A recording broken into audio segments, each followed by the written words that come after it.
우리에게 주께서 주신 복들이 너무나 많습니다. 내게 주신 복이 너무나 많아서 오후 예배 때는 그 얘기를 여러분과 계속 소통을 하고 나누고 있는데, 오늘 벌써 11번째 시간이네요. 오늘 11번째 나눌 제목은 성경이에요. 성경이야말로 우리에게 주신 너무나 큰 복 아닙니까? 그 성경이 하나님을 누구인지, 하나님이 누구신지를 알게 해주고, 내가 이 세상에서 살아가는 동안 붙들어야 될 중요한 것이 뭐냐, 하나씩 거르다 보니까 남는 게 있는데 그게 바로 하나님이시구나, 그게 바로 그의 아들 예수 그리스도의 이름이구나, 오늘 내가 살아갈 때 힘을 주는 이가 성령이구나, 그런 사실을 우리에게 알려주는 것이 바로 성경 아닙니까? 그 성경에 대해서 함께 이야기를 한번 해보도록 하겠습니다. 뻔한 얘기 할 거예요. 그러니까 뻔한 얘기 할 테니까 뭐 새롭게 들으려고 하지 마십시오. 아기가 태어나면 제일 기뻐하는 사람들은 부모일 거예요. 그렇죠? 부모가, 그리고 이 부모가 이 아기가 태어나기를 정말 학수고대하면서 어렵게 아이가 가정에 태어나는 것을 경험하면 할수록 그 아이가 태어나면 그 부모에게는 너무나 큰 기쁨이 될 것입니다. 그러면서 막 박수 치면서 기뻐하면서 환호합니다. 그러면서 그 옆에 있는 그 간호사들이나 때론 의사도 있을 텐데 그 의사들도요 함께 기뻐해 줍니다. 박수 쳐 줍니다. 그러면서 아이를 부모에게 전해주죠. 그 장면을 여러분 한번 생각해 보십시오. 근데 그 현장을 가만히 가보면요, 정작 태어난 아기는 뭐 하고 있습니까? 울고 있어요. 엄마 아빠는 웃으면서 막 즐거워하고 간호사들도 박수 쳐주고 있고 선생님도 박수 쳐주고 있는데 정작 태어난 아기는 울고 있어요. 응애 하면서 막 울고 있습니다. 울지 않으면 간호사가 막 때려요. 아니 무슨 죄가 있다고 막 때리면서 울립니다. 왜 아기가 울까요? 네? 숨 쉬어야 되니까 울죠. 근데 가만히 생각해보면 아기가 우는 이유가 뭔지 아세요? 이 험한 세상 어떻게 살아야 하나, 내가 엄마 뱃속에 있을 때가 좋았는데 벌써 10달이 지났나, 그러면서 태어나면서 응애한다는 그런 말도 안 되는 이야기가 있습니다. 자, 그렇게 태어난 아기가 엄마에게 안긴 채 젖을 이제 먹습니다. 그러면서 엄마라는 존재를 알게 돼요. 자신은 알지 못하지만 커가면서 엄마의 존재를 알게 돼요. 표현하지 못하지만 이게 엄마의 사랑이구나, 엄마의 사랑을 입으면서 살아갑니다. 그리고 엄마 옆에 있는 아빠라는 존재도 알게 되죠. 그러면서 부모라는 존재도 알게 되고 내가 그들의 자녀라는 사실을 깨닫게 되면서 살아갑니다. 부모로부터 영향을 받는다는 거예요. 모르지만 나중에 알게 돼요. 그리스도인도 마찬가지다라고 생각을 합니다. 얘가 적절한지는 모르겠습니다만은 그리스도인도 교회에서 하나님을 우리가 알고 믿습니까? 믿어가니까 알아가는 거예요. 교회 생활 하다 보니까 하나님이 어떤 분인지, 예수님이 어떤 분인지, 그리고 예수님의 사랑이 뭔지, 십자가가 뭔지 알고 믿는 사람 손 들어보세요. 처음부터 난 알고 왔다, 하나님 누군지 나는 100% 안다, 알고 믿으시는 분 아무도 안 계실 거예요. 태어나 보니까 그런 부모님 밑에서 자랐으니까 부모를 알게 되고요, 교회 다니다 보니까 하나님을 알게 돼요. 그래서 아까도 마찬가지로 하나님 만나면 끝난 것이다라고 고백을 할 수 있는 거 아닙니까? 우리가 인생 가운데 끝이 어디 있어요? 그런데 선언합니다. 하나님 만나면 끝난 거야. 뭐가 끝나요? 인생 끝난 거예요? 아니에요. 문제가 끝난 거예요. 고민이 끝난 겁니다. 누구를 붙잡아야 될지, 어떤 가치를 가지고 살아가야 될지의 그런 가치가 끝난 거예요. 답을 찾았으니까. 그게 바로 하나님이다라는 겁니다. 이런 하나님이 어떤 하나님인가, 그런 하나님이 이런 분이시다라는 사실을 알게 해주는 것이 바로 성경이다라는 거예요. 목사님 통해서 알죠, 목자 통해서 알죠, 장로님 통해서 알죠, 권사님 통해서 알죠 라고 생각하겠지만 그 목사도 성경 통해서 알게 되고 성경 통해서 여러분들에게 전해주는 거예요. 그래서 이 성경이 없다면 아무것도 말할 게 없어요. 하나님에 대해서 성경 없다면 예수님에 대해서 말할 게 없어요. 특별히 사복음서가 없었다면 예수님에 대해서 뭘 얘기를 하겠습니까? 얘기할 게 없는 거예요. 그러니까 이 성경이 얼마나 우리에게 내게 복인지, 이것이 있음으로 인하여 내가 하나님을 알게 되고 더 하나님을 경험하게 되고 하나님의 섭리 가운데 나는 살아가는구나, 하나님의 인도하심대로 난 살아가는구나, 나도 모르는 사이에 하나님이 나를 사랑하셔서 나를 지금까지 인도해 오셨구나라는 사실을 알게 되더라고요. 그게 성경이더라고요. 이보다 더 큰 복이 어디 있습니까? 이보다 더 큰 축복이 어디 있어요? 그래서 교회에서요, 때로는이 아니에요, 우리도 늘 기도하면서 얘기합니다. 하나님 아버지 이러기도 해요. 하나님을 아버지라고 불러요. 하나님 어머니라고 부르는 사람들도 있습니다. 아버지에 대해 상처 있는 사람들은 하나님 아버지라고 부르는 것 자체가 되게 싫어해요. 이미지가 아버지에게 굉장히 어릴 적부터 학대를 당하거나 아버지에 대한 이미지가 안 좋은 분들은 하나님 아버지라고 부르는 거 되게 꺼려합니다. 그리고 부모님 똑같이 봐야지 그러면서 하나님 어머니라고 부르는 사람들도 있어요. 틀렸다는 게 아니라 그 이미지를 내가 가지고 있다라는 겁니다. 그러면서 하나님은 내가 어떻게 부르시기를 원하는가, 하나님께서는 나에게 어떤 존재로 다가와 주시기를 원할까?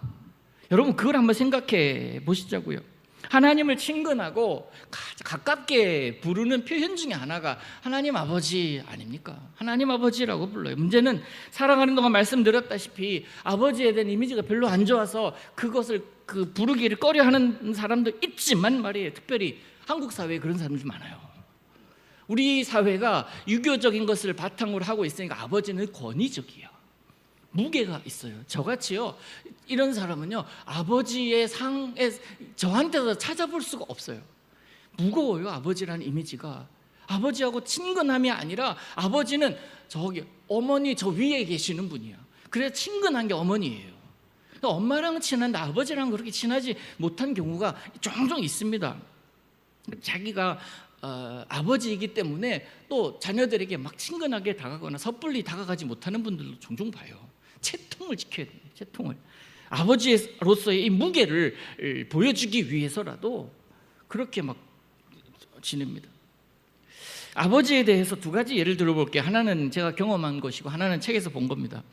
첫 번째가 제가 미국에 과테말라 있을 때 미국의 시애틀에 이제 집회를 하러 간 적이 있었습니다. 목금토일 이렇게 집회를 4일 동안 했었는데요. 주일 예배가 끝나고 난 다음에, 근데 저는 이제 말씀을 다 끝났습니다. 말씀 전환이 끝났어요. 자유함을 이제 만끽하고 점심을 먹고 있는 동안에 어떤 분이 저에게 상담을 요청을 했어요. 그 상담을 요청해서 저 본당 뒤에 한켠에서 그분과 이제 남자 집사님과 함께 쭉 얘기를 이렇게 하고 있었는데, 반대쪽 저 집 쪽에 거기에 저를 초대해 주신 그 생그로시 목사님이라는 분이 계십니다. 그 목사님이요, 저쪽에 저에게 아들, 초등학교 5학년, 6학년 정도 되던 그 정도의 아들과 함께 앉아서 막 저기 웃으면서 막 얘기를 하고 있는 거예요.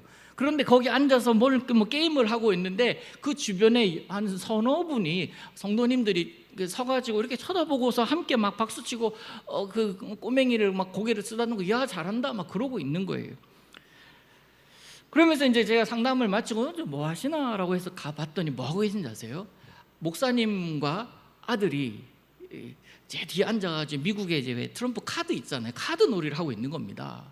예배 시간에 밥 먹고 나서 앉아가지고 목사님하고 아들이 카드 놀이를 하고 있는 거예요. 그것을 사람들이 보고 있는 겁니다.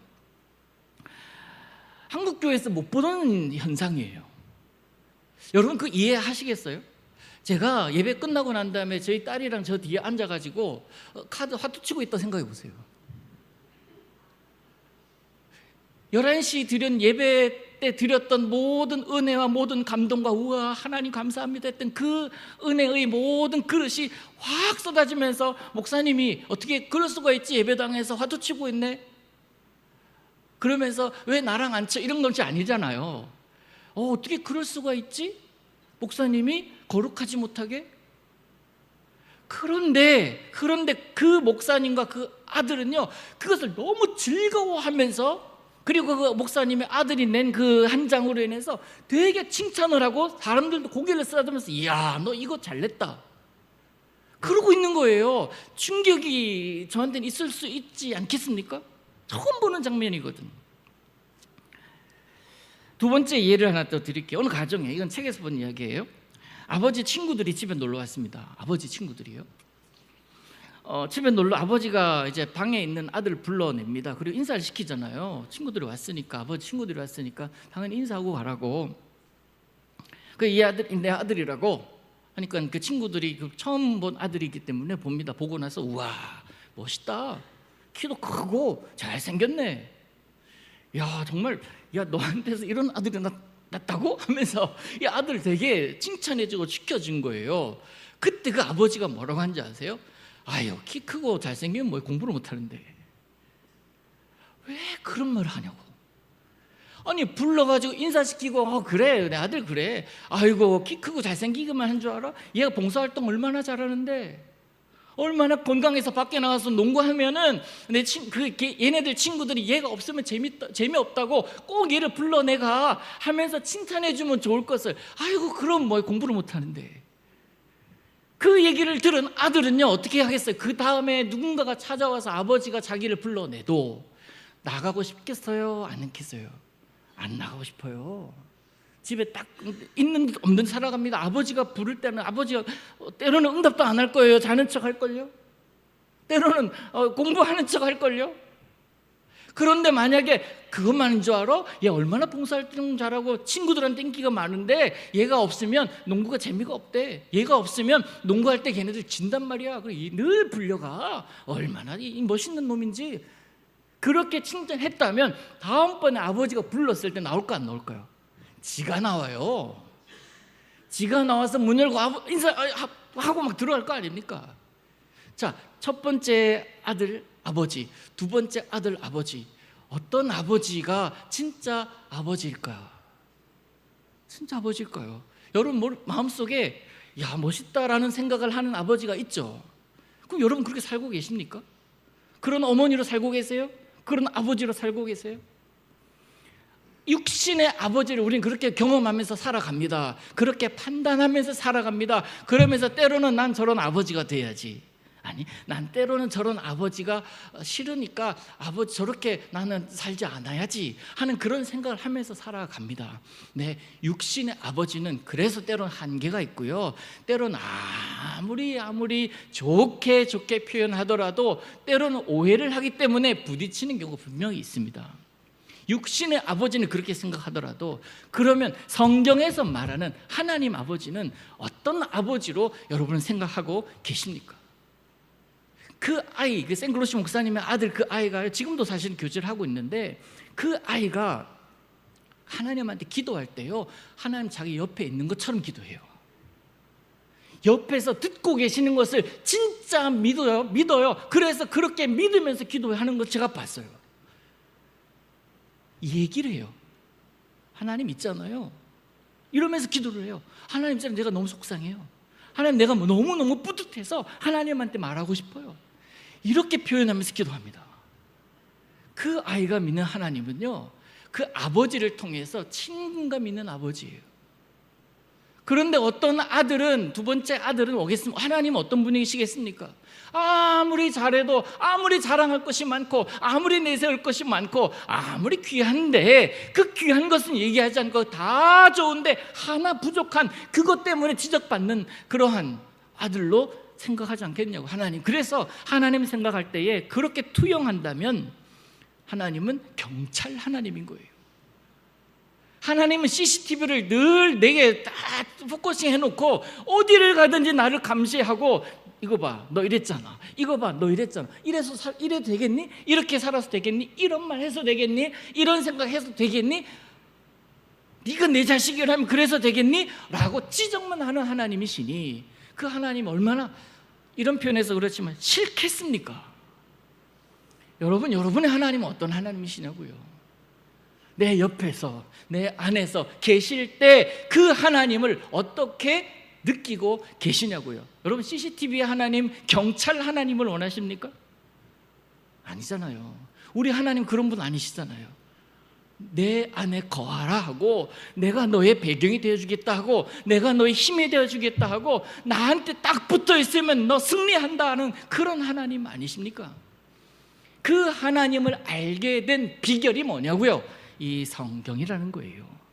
그래서 성경 잘 읽어보면 하나님 내 죄 많은 나를 진노하시고 징계하시고 결국 나를 죽이시는 하나님이 아니라 그런 자이기에 너 내가 필요하잖아, 나 그것 때문에 너한테 왔어, 나한테 딱 달라붙어 라고 하시는 하나님이라는 사실을 우리는 알게 되는 거예요.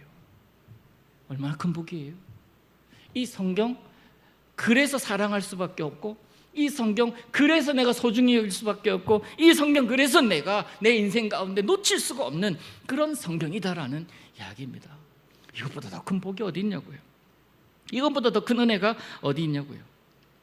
성경이 어떤 책입니까? 역사적으로 볼 때 약 한 4,000년 정도의 이야기들을 언급하고 있다라고 할 수 있습니다. 1600년에 걸쳐서 쓰여진 책이에요. 작가들은 한 40여 명 됩니다. 그런데 이 40여 명이 4,000여 년의 이야기를 1600년 동안 썼는데 주제는 똑같아요. 뭐예요? 하나님. 하나님 이런 분이시다. 하나님 이런 분이시니 너는 그를 믿으라.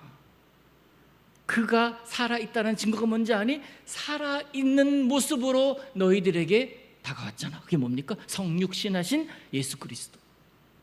그 예수님 넌 본 순간 예수님께서 선포하십니다. 너 나를 봤지? 아버지 본 자야. 하나님 본 자야. 그런 자라고 성경은 말하고 있습니다. 퀴즈 하나 낼까요? 낫권으로 세상에서 가장 많이 팔린 책이 뭔지 아세요? 낫권으로. 너무 당연한 얘기죠. 질문하지 않았어요. 이번에 조금 생각을 해야 돼요. 성경책? 너무 당연한 얘기인 거예요. 근데 이 질문은 조금 달라요. 낫권으로 가장 많이 팔린 책. 참고로 이 성경 66권입니다. 낫권이 아니에요. 낫권으로 가장 많이 팔린 책. 운전면허증 시험지. 낫권으로. 역사상 가장 많이 팔린 책 하면 성경이에요. 그죠? 이 퀴즈라고. 여러분 많이 피곤해 보이셔서 제가 한번 전환시켰습니다. 여러분 그런데 가장 많이 팔린 책이 성경인데 가장 많이 팔린 그 비율에 비해서 가장 많이 안 읽는 책도 어떻게 그렇게 잘하세요? 여러분 그런 거는 아니죠. 우리는 뭐 늘 성경을 끼고 살아가는 사람들이니까. 여러분 성경이 우리에게 있다라는 사실 얼마나 귀한지 모릅니다. 제가 중국에 있을 때 중국 고속열차를 타고 난징이라는 곳을 한번 가봤어요. 난징에 가니까 전 세계에서 중국은 기독교 탄압국가 아니면 그 통제하는 국가잖아요. 반대하는 국가거든요. 근데 드러내놓고 반대하진 않아요. 근데 난징에 가니까 신학교가 있고요. 신학교 옆에 인쇄소가 하나 있는데 인쇄소를 우리 구경할 때 뭐 걸어서 이렇게 다니는 그 정도의 인쇄소가 아니라 차를 타고 한 바퀴를 돌아야 한 30-40분 돌아야 되는 그런 곳이 있었습니다. 그 인쇄소가 뭘 인쇄하는 곳이냐면 성경 인쇄하는 거예요. 남경에 난징이라고 하죠. 난징에 이 성경 전 세계의 언어로 번역하여 인쇄하는 곳이 거기 있더라고요. 중국에. 어마어마하게 커요. 전 세계 언어로 이 성경을 인쇄해 내는데 우리나라 성경뿐만 아니라 영어 성경, 뭐 중국어 성경, 스페인어 성경, 저 알지 못하는 아프리카의 한 부족의 언어로 성경, 그 성경을 번역해낸 것을 인쇄해서 많이 세계로 판매하고 펼쳐보내는 곳이 중국이더라고. 수십만 권이 하루에도 계속 인쇄가 됩니다. 그러면서 퍼져나가요. 재미있는 이야기 하나 여러분들에게 해드릴게요. 100여 년 전에 영국의 한 시골 소년이 이 시골살이에 지쳐가지고 여기선 더 이상 희망이 없다. 그리고서는 런던이라는 곳은 수도잖아요. 영국 수도잖아요. 런던으로 이제 요즘 말로 우리 말로 하면 상경합니다. 무조건 KTX 타고 서울로 올라간 거예요. 서울로 올라갔는데 가서 뭐 할 게 뭐가 있습니까? 런던의 큰 교회에 이제 문을 두드렸어요. 그래서 그 목사님이 나와가지고 무슨 자초지종 들으니까 이러이러 하니까 여기서 좀 먹고 살게 해달라, 일을 할 테니까. 그래서 그 교회에 속해 있었던 그 부속 도서관이 있었는데 그 도서관에서 책 정리하면서 잔심부름을 하면서 그곳에서 이제 살기 시작했습니다. 그러면서 가난을 이겨내기도 했죠. 시간을 지납니다. 근데 도서관에서 일하던 중에 이제 먼지가 쌓여 있는 안 보는 책들이 있을 거 아닙니까? 그런 책들은 꺼내 가지고 먼지를 털기도 하고 그러면서 지냈는데, 이 소년이 동물에 대해서 굉장히 관심이 많았던 녀석이에요. 근데 마침 보니까 굉장히 두꺼운 책이 하나 있는데 페브리에의 동물학이라는 책이 있었습니다. 그 책은 누구도 보지 않았던 책 같아요. 우리 책을 보면은 자국이 있잖아요. 본 흔적이 있지 않습니까? 근데 그 책은 붙어 있어요. 딱 붙어 있어가지고 아무도 보지 않았던 책이었는데, 이 평소 이 동물에 관심이 있었던 이 소년이 그 책을 이제 밤에 심심하니까 하나씩 읽기 시작합니다. 읽기 시작하는 너무 재밌는 거예요. 너무 재밌어서, 동물에 관심이 있었으니까. 이제 마침내 책을 다 이제 마지막까지 읽은 거예요. 마지막 장을 딱 넘기는데 종이가 하나 뚝 떨어지는 겁니다. 종이가 뚝 떨어지는데 그걸 보니까 뭐라고 적혀 있냐면, 이 메모가 하나 있는 거예요. 이 책을 끝까지 읽어주셔서 감사합니다. 그러면서 지금 즉시 런던의 법원으로 가서 1136호의 서류를 받으세요라는 거예요. 이 뭔가 싶어서 그 다음날 일어나서 곧장 법원으로 달려갔어요. 그 서류를 가지고 1136호의 서류를 본 순간 그 서류에 뭐라고 적혀 있는지 아십니까? 이 서류를 가지고 온 자에게 내 유산을 상속한다. 대박. 이런 걸 대박이라고 그래요. 여러분, 그렇지? 여러분 집에 안 읽는 오래된 책들 뒤를 꼭 보십시오. 뜻밖의 은혜, 이거 대박. 은혜가 여러분에게 선포될 수도 있지 않겠습니까? 여러분 그 시골에 가셔서 고향 가서 족보 제일 끝에 한번 보시라고. 거기 뭔가 있을 수 있으니까. 이 사람에게 유산 상속한다는 유언장이 있었던 거예요. 그러면서 그 이유를 적었습니다. 그 이유가 뭐라고 적혀 있었냐면 이렇게 적혀 있어요. 누구신지 모르지만 당신은 내 저서를 끝까지 처음 읽은 분입니다. 나는 평생을 바쳐서 동물학을 연구하고 책을 썼지만 그 책에 아무도 관심을 가져주지 않았습니다. 고로 딱 한 권의 책만 도서관에 기증하고 나머지는 다 불태웠습니다. 감사의 표시로 나의 전 재산을 드립니다. 이런 은혜가 나에게도 있기를 축복합니다. 그 유산을 받고 이 소년이 물욕이 있었던 사람이 아니에요. 그래서 이 사람이요, 그 유산 그대로 목사님과 상의를 해서 자기가 살았던 그 지역에 똑같은 도서관을 지은 거예요. 도서관을 지어서 거기에 책들을 계속 보냈고, 그리고 그 중에 성경책을 많이 보냈다라는 그런 이야기가 있어요. 여러분, 성경 어떤 책인지 모르지만 성경은요, 그런 그가 남긴 그 유산 이상의 가치가 있지 않을까요? 그 유산 이상의 가치가 있기 때문에 수백 년, 수천 년을 지난 사람들이 여전히 붙들고 있는 것 아닐까요? 여러분 도서실에 책장에 꼽혀 있는 책들 가운데 적어도 1독했다, 2독했다, 3독했다 체크하면서 읽는 책이 있습니까? 그냥 사서 꽂아놓은 책들도 저는 많고요. 그 제목 보면서 봤는데 이거 언제 샀지? 이게 무슨 내용인지 모르는 책들도 많아요. 그런데 성경은 다르더라고요. 성경은 때로는 내가 잘 몰라서 앞뒤를 계속 찾아서 읽고요, 때로는 이게 너무너무 좋아서 내가 외우기도 하는 부분들도 너무나 많아요. 어제 봤는데 오늘 다시 볼 때도 있고요, 지난주에 봤는데 오늘 다시 보면서 지난주에 봤나? 너무 새롭네 하는 그런 내용도 있고요. 성경에 이런 내용도 있었나? 이런 이름도 있었나? 이런 스토리도 있었나? 하는 것들도 저한테 얼마나 많은지 몰라요. 그래서 이번에 휴가 갈 때도 책 한 5권 제가 사가지고 지금 쌓아놓고 있지만 이것도 가져가려고 그래요. 왜 이거 또 가져가냐고 매일 있는데, 근데 이게 나한테 소중하니까, 이게 나의 최고의 가치니까, 그래서 붙들고 있는 것 아닙니까? 그래서 죽을 때까지 놓지 못할 책 아닙니까? 마지막까지 네가 붙들 만한 그 책이 있다면 그게 뭐냐라고 물어봤을 때 나는 이거라고 얘기하고 싶어요. 왜? 이거를 통해서 예수 그리스도를 발견했고, 이것을 통해서 하나님을 알게 됐고, 이것 통해서 내가 힘든 일들을 다 지나갔고, 힘든 일들이 그것 때문에 내가 무너지거나 넘어지거나 자빠지는 것이 아니라 그럼에도 불구하고 기어이 일어나게 한 책이 바로 이것이니까 나 이거 놓을 수가 없다라는 거예요. 그래서 저도 죄송합니다만 나이가 이게 막 들어가면서 이게 자꾸 희미해져가지고 돋보기를 써야 되고 멀리 있어야 보게 되는 이 안타까움을 지금 제가 경험하고 있거든요.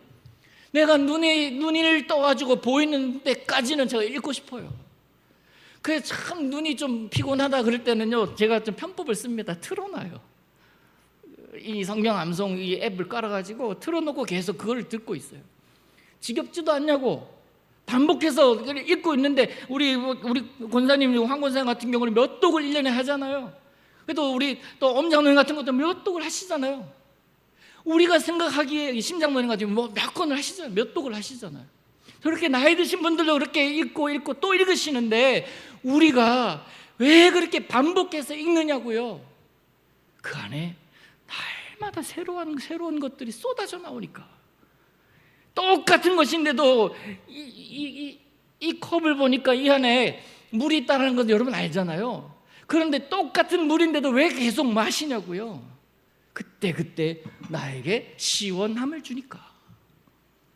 때로는요, 여러분 전에 한번 퀴즈 낸 적 있잖아요. 이 손잡이가 어디 있냐고. 어느 쪽에 있습니까? 라고 했을 때 여러분 보시기에 왼쪽이잖아요. 왼쪽인가? 네, 왼쪽이죠. 그죠? 제가 보기엔 오른쪽이라고. 관점이 다른 거예요. 이렇게 볼 때와 이렇게 볼 때가 다른 겁니다. 그런데 이건 진짜 어느 쪽에 붙어 있어요? 진짜 어디에 붙어 있습니까? 안쪽이에요? 바깥쪽이에요?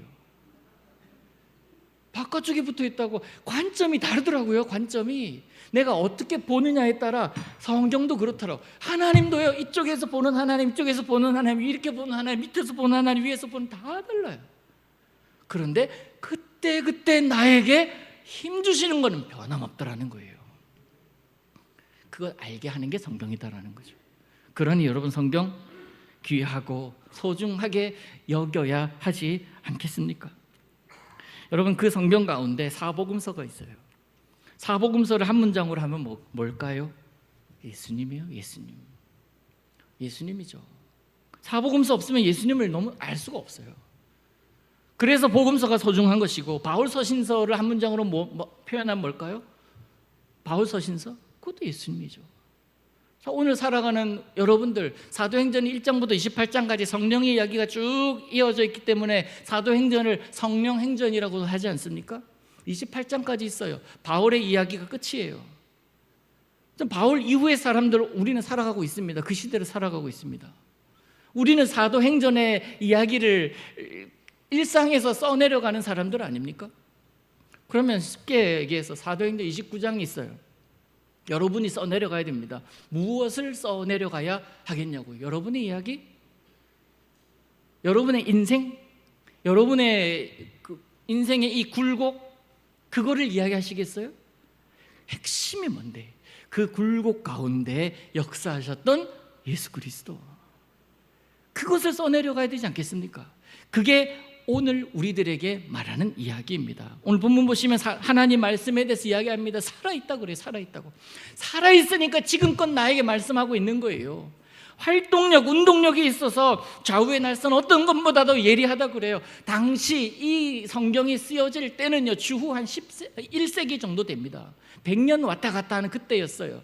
그때는 아무리 칼이요 예리하더라도 이 뭐라 그럴까, 이 칼질 잘 안 돼요. 여러분, 우리 집에 부엌칼도요 잘 썰리잖아요. 집에 가지고 있는 과도도 잘 썰리잖아요. 그때 당시에 잘 썰리는 칼들은 다 전쟁터에서 썼다고요. 집에서 그런 거 못 씁니다. 안 썼어요. 하나님 말씀의 성경을 이 칼에 비유한 이유는 뭐겠습니까? 심령을 쪼갠다 그래요. 좌우의 날선 어떤 것보다 예리해서 혼과 영과 및 관절과 골수를 찔러서 쪼개기까지 하면 되게 막 잔인한 단어예요. 그렇게 쪼개는 이유가 뭡니까? 찌르는 이유가 뭡니까? 네가 누군지 내가 다 분석해 볼게, 다 해부해 볼게. 다 해부해 보니까 난 뭐예요? 죄인이더라는 거예요. 성경이 그걸 얘기를 하고 있는 겁니다. 죄인이네. 너 다 분해해 보니까, 네 생각을 다 끄집어내 보니까 너 죄인이네. 어떻게 되게? 죄 지었으니까 죄에 대한 대가를 치러야지. 죽음이에요. 죄의 삭은 사망이라 얘기하잖아요. 그런데 너 죽어야 되겠네? 자, 죽어. 너도 그러네. 너. 모든 사람이 다 죄를 지었어요. 하나님의 영광에 이르지 못하더니, 그런데 그 상황 가운데 우리에게 하나님께서 은혜를 베푸셨어요. 뭘? 십자가를 딱 세워놓은 거예요. 예수 그리스도를 세우신 거예요. 그를 믿는 자는 구원을 얻으리로다. 그러니까 우리는 죄인이었으나 의인으로 살아가는 사람들이 된 거죠. 그걸 알게 된 게 제가 경험해서, 제가 공부해서, 제가 지혜가 커서 알게 됐을까요? 천만의 말씀. 저 역시 마찬가지로 요것 때문에 알 수 있는 거예요. 그래서 오늘 결론, 이거 내리십시다. 오늘 결론은요, 내가 누리는 복은요, 여기에 다 적혀 있더라고. 이것 때문에 내가 살았네. 이것 때문에 내가 오늘 버티네. 이것 때문에 내가 하나님을 아버지라고 생각하고 내가 살아가고 있네. 내가 죽을 때까지 붙들어야 될 것이 바로 이거네. 하나님의 말씀이네. 여러분, 그 결단이 여러분의 인생 가운데 끊어지지 않기를 축복합니다. 성경은 내 속에 가장 깊은 곳에 있었던 나도 몰랐던 죄까지도 끄집어냈어요. 그러니까 나를 드리는 거예요. 난 내 능력으로는 이 죄 해결할 수 없습니다. 내 능력으로는 나의 이 연약함 채울 수가 없습니다. 그래서 나는 하나님 필요합니다. 깨닫게 해주는 책이 이 책이니 이 책 붙들어요. 일생 가운데 이 책 붙들고 사시고, 잘 안 보이면 틀어놓고 사시고, 옆에서 읽어달라고 하시고, 여기에 모든 해답이 있으니까, 여기에 걸어가야 될 길이 있으니까, 여기에 소망이 있으니까, 여기 내 인생을 다 걸어도 될 만한 그런 가치가 있으니까. 사랑하는 여러분, 내가 누리는 복 11번째 시간, 하나님의 말씀, 그 하나님 말씀 지금도 여전히 살아있어서 나를 보게 하시고, 나로 하여금 살게 하시고, 나로 하여금 삶의 이유가 되게 하심, 그 다 적혀있어요. 그 하나님의 말씀을 전적으로 신뢰하면서 거기에 핵심인 예수 그리스도는 내게 너무나 큰 유익이고 너무나 큰 복이라 날마다 고백하면서 살아가시는 여러분 되시기를 주님 이름으로 축복합니다.